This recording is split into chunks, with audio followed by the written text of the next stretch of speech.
ये छोटे छोटे बछिया जिसको बोलते हैं हर गांव में है, बाहर भेज देते हैं, कटवाने के लिए भेज देते हैं। इसके लिए भी हमारी योजना है, उस योजना के तहत ये सब शामिल है। सबसे खराब स्थिति छत्तीसगढ़ की है। आप इसमें शर्माइए मत, शर्माने लायक कोई क्वेश्चन नहीं। अरे क्या बात कर रहे हैं, ये बोलने लायक है। माननीय मंत्री जी, आप हमारे गांव के गरीब के किसान के लिए चिंता पाल रहे हैं, बदल गया। तो मैं छत्तीसगढ़ के गांव की बात शुरू करता हूं। हर गांव में देखिए ना, सुनिए ना, भटक जाएंगे नहीं तो आप।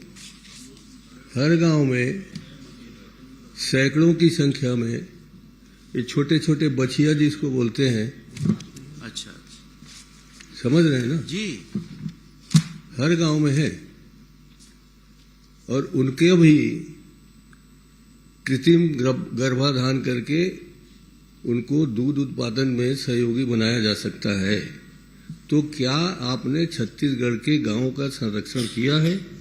इनको जो आपने 53 लाख मादा की संख्या दी है, उसमें क्या वो गांव के बछिया शामिल हैं जो किसी योग्य नहीं है, जिनको लोग बाहर भेज देते हैं, कटवाने के लिए भेज देते हैं?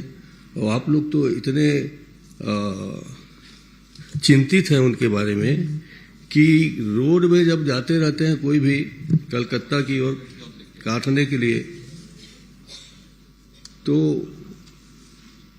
जो उनके साथ होता है मैं यहाँ कहना नहीं चाहता, मगर क्या उन बछिया लोगों के लिए जो गांव-गांव में सैकड़ों की संख्या में हैं, उसके लिए आपके आदरणीय मुख्यमंत्री जी, आपके आदरणीय प्रधानमंत्री जी कोई योजना बना रहे हैं कि उनको भी दूध उत्पादन में शामिल किया जाए? निश्चित ही सभापति महोदय, मैंने बताया कि इसीलिए प्रदेश में हमारा दूध का उत्पादन कैसे बढ़े और राष्ट्रीय औसत के बराबर हम कैसे आ सके, इसकी चिंता करते हुए हमारी सरकार ने एनडीडीबी के साथ समझौता करके हम उनका नॉलेज शेयर के साथ साथ में उनके अनुशंसा के आधार पर हम सभी जगह इंफ्रास्ट्रक्चर से लेकर के अच्छे नस्ल का पशु तक, गाय वहां तक वितरण कर रहे हैं, चारे का वितरण कर रहे हैं, चिलिंग प्लांट की योजना बना रहे हैं, और यहां तक कि हमारा कलेक्शन सेंटर है, वहां किस तरह से हमारे यूनिट काम करेंगे, स्व सहायता समूह का कैसे हम करेंगे, अलग अलग सब जगह से सभी जगह कमेटियां, हमारी समितियां बन रही हैं दूध उत्पादन के लिए। और जो हमारे यहाँ देसी नस्ल है, देसी नस्लों का भी हम कैसे संरक्षित कर सकें, इसके लिए भी हमारी योजना है, उस योजना के तहत ये सब शामिल है। सभापति महोदय, देखिए, आप फिर से हम लोगों को भरमाने की कोशिश की है। मैंने सीधा सीधा प्रश्न पूछा है कि गांव में रहने वाले छोटे छोटे बछिया, फीमेल ही होते हैं बछिया, उनके दूध उत्पादन में उनको सहयोगी बनाने के लिए, उनको भागीदार बनाने के लिए क्या कोई योजना है?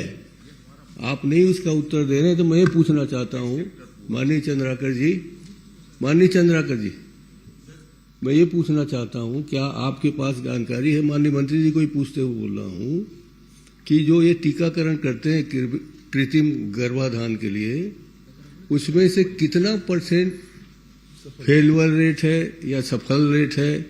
और मेरी जानकारी में सबसे खराब स्थिति छत्तीसगढ़ की है, वो 20% भी उसमें हमको। आपकी बात से, और मैं तो माननीय मुख्यमंत्री जी सदन में कहूंगा कि छत्तीसगढ़ का बड़ा कमजोर सेक्टर है माननीय, और किसानों की इनकम बढ़ाने की दृष्टि से आरोप प्रत्यारोप से परे हट के इसमें काम करने की जरूरत है, गंभीर काम। आप इसमें शर्माइए मत, शर्माने लायक कोई क्वेश्चन नहीं। मैं नहीं कर रहा, नहीं, इनकी बात कर रहा हूं। कृत्रिम गर्भाधान ये कोई शर्माने लायक प्रश्न नहीं है, ये तो अब आदमियों में होने लगा है, तो जब बेचारे जानवर हैं। वो सब विषय के तो विशेषज्ञ हैं ये। श्री भूपेश बघेल जी, आप उसका रेट बता दीजिए ना, कितने % सफल हो रहे हैं छत्तीसगढ़ में? सभापति महोदय, बता देंगे आप। सभापति महोदय, मेरा आप व्यवस्था का प्रश्न है। व्यवस्था नहीं थे, अव्यवस्था अब फैला रहे हैं। नहीं सर ये सब प्रश्नकाल में निकाला- व्यवस्था का प्रश्न उठता ही नहीं। नहीं, उससे निकालिए इसको। मैं निवेदन करता हूं कि इसको जो प्रश्नकाल आपने में दिया व्यवस्था है- का प्रश्न नहीं उठता। मैं आप दिखवा लीजिए, लेकिन इसको आपत्तिजनक है। चंद्राकर जी स्पष्ट स्पष्ट नहीं बोल रहे हैं किसको निकलवाना है। आपत्तिजनक है। आपने जो उद्धृत किया है, जो शब्द का शब्द प्रयोग बोलिए किया ना, है। शब्द बोलिए। अरे क्या बात कर रहे हैं, ये बोलने लायक है। मैं दिखवा लूं मंत्री जी, मैं दिखवा लूं उसको।